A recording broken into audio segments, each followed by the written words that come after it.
D'Angelo Russell seems to be heating up in the trade rumors. The Suns, the Mavericks, the Clippers, the Heat are all teams we know interested in this man. What are your thoughts with that? And would you trade for Kyrie Irving? Wait, I mean, no, D'Angelo Russell. I really just said Kyrie Irving. We were just talking about the Nets, and I was just thinking of Kyrie, but D'Angelo Russell. So, look, D'Lo, from what I've heard, would like to stay in Minnesota. He's done moving. He wants to just be with the team long term. And this seems like the third time in his career he's had to fight to save his career, in the sense that he had, for the third time, he had to do it in Brooklyn, he had to do it in Golden State, and he has to do it now in Minnesota, where he has to continue to show not only the team he plays on, but other teams that might be interested in him, that he's still a starting above average guard who could maybe be an all-star. If you're the Miami Heat, the Phoenix Suns, the Dallas Mavericks, and the Los Angeles Clippers, what would you offer? We're also hearing the Utah Jazz are in this. What would you offer for D'Angelo Russell? Off the top of my head, the deals that you come to mind are Mike Conley with the Jazz would be what that would be around. The Suns, it would be around Chris Paul. The Heat would be around Kyle Lowry. The Mavericks, you'd assume would be around Spencer Dinwiddie. And the Clippers, that one's a bit tougher. I would assume it'd be like Reggie Jackson and like Terrence. I don't even know. Let me hear your thoughts down below, but I want to hear your thoughts, Jackson. What would be a deal for D'Angelo Russell? Because I don't know what the value is. Because obviously it's not going to be a deal where Andrew Wiggins and a bunch of picks are going to be packaged for D'Lo. Yeah, it's really tough, especially his contract. But I think it's expiring. There's just no easy way around it, and it's big, isn't it? It's like really big. It's like 30. 30? Yeah, it's big. So I think the way he's been playing recently, I think he's kept himself on Minnesota for the rest of the year. But I think so too. You also have to think, maybe they're like, he's getting out of here. So, can we do I know he's friends with D-Book. Can we, if we're that done with Chris Paul, which I think would be a huge mistake for the Phoenix Suns. If Phoenix offers Chris Paul an unprotected first-round pick, I say yes. I would just for both teams, I would do a straight up Chris Paul, D'Angelo Russell. If they really want to unload him, I don't think the Phoenix Suns should. No. I don't think the Timberwolves really want to unload him, but I think the Timberwolves are here. Like, look, if you offer us a point guard who is on a multi-year deal and a first-round pick, we're not going to say no if that first-round pick's unprotected. Yeah, and that's fantasy land for them. I don't think. Oh yeah, I know. But they're basically telling they're like, you want Kyle Lowry for D'Angelo Russell? You gotta put for unprotected first round pick with Kyle Lowry. Then we'll think about it, because they're like, we understand Russell might walk in free agency, or we could re-sign him, but we rather, like, if we do trade him, we want a guy that we don't have to worry about re-signing for another year or so. And this guy's older, so give us a first round pick for taking that on. I'm excited to see. I want him to stay. I think everyone's rooting for D'Lo. Maybe not Nick Young, but I think we're all rooting for him. And I'm excited to see kind of what Minnesota can just look like by the end of the season. I'm curious to see how Minnesota, because like some games they're starting to figure it out. Some games we figure it out. Some games we don't. I mean, obviously, I've said this before. I think we're a better team without Rudy Gobert and Karl-Anthony Towns. Like, I've moved on from Karl-Anthony Towns. Karl-Anthony Towns isn't even on this team anymore. So, wow. Yeah. Wow. I feel. Yeah.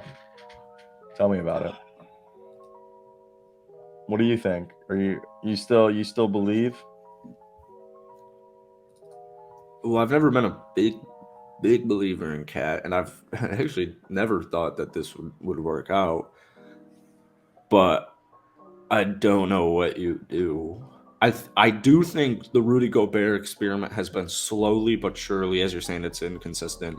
And I know he missed the games, but I think the Rudy Gobert experiment slowly but surely has been finding some tweaks.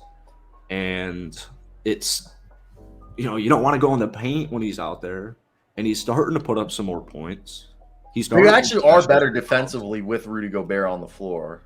Exactly. Well, you don't want to, like, literally whenever he's out on the court, like, teams don't really mess with that paint. They just don't really. They try and stay around it as they should. So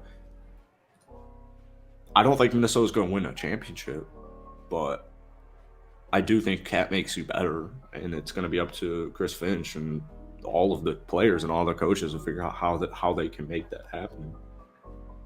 Yeah, no, I'm definitely interested to see, like, Can't swim and not get wet. It's going to be ugly. We said it. We said that all. You especially said that all this past offseason. It's not going to be this year, but hopefully it's not going to be this year. It's going to be next year, but hopefully this year is not terrible.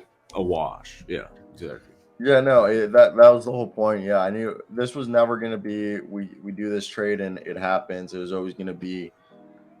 There was some tweaking that was going to be needed, and I think that tweaking. You know, we're still. For me, I find everything just interesting because this team. I love Anthony Edwards, and everyone's talking shit about Anthony Edwards as if he didn't take the jump. But like, I feel like this season held Anthony Edwards' development back. Probably didn't help. Also, the thing is I feel like D'Lo though is like the perfect guard to play off of Anthony Edwards. Because D'Lo's kind of like a combo guard, so yeah, because he can play both roles. He can be a combo guard, but then he can be a point guard. Yeah, and he's not a guy where, yeah. Like I just think like D'Lo's the perfect guard. Like I feel like there's very few guards out there that would be able to play next to Anthony Edwards because of how much Edwards demands the ball. And I feel like D'Lo is one of the few guards out there that. Yeah, it works. You want a complementary piece. You don't want an overbearing. Yeah, James Harden. Exactly. Like the only other guard, James Harden. Actually, maybe not. No, he's still got the ball in his hands a lot. Out of all the trades they're saying out there, the only other. No, I like Chris Paul. Yeah, it sounds nice, but like same thing with Mike Conley. It's just like Mike Conley does sound nice. He has experience with Rudy Gobert. Yeah, he does. But like I don't think that's like D'Lo. What his ability is. None of those guys that they could trade for has the ability that D'Lo still has to drop 50. Tell me I'm wrong. And like Spencer Dinwiddie maybe, but can Chris Paul, Kyle Lowry still give you 50? Can Mike Conley still give you 50? Well, no. All those are no, but the only one that maybe is who I just said, freaking what's his face? Not Mike Conley, not Kyle Lowry, not Chris Paul, maybe Spencer Dinwiddie. You know, I heard Spencer Dinwiddie is a cancer in the locker room. In Washington he was, but supposedly he's been phenomenal in. Which is so weird because I would have never anticipated that, and I saw it yesterday. Yeah, so the reason why Montrezl Harrell and Spencer Dinwiddie were traded last year, like by the Wizards after they signed them 4 months earlier, was supposedly Montrezl Harrell and like Spencer Dinwiddie were like the worst 2 players in the locker room. Like it was detrimental. Like it was bad. It's hard for me to even believe Spencer Dinwiddie can be like that. It's got to be. He's probably got just an opinion on a lot of things, or like I don't.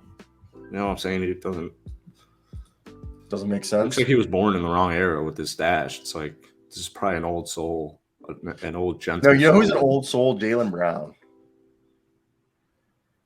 Jaylen Brown's an old soul. That man, if he could, he probably would still own a flip phone and watch cable news. He could do. Maybe not. Couldn't have engaged there on a flip phone.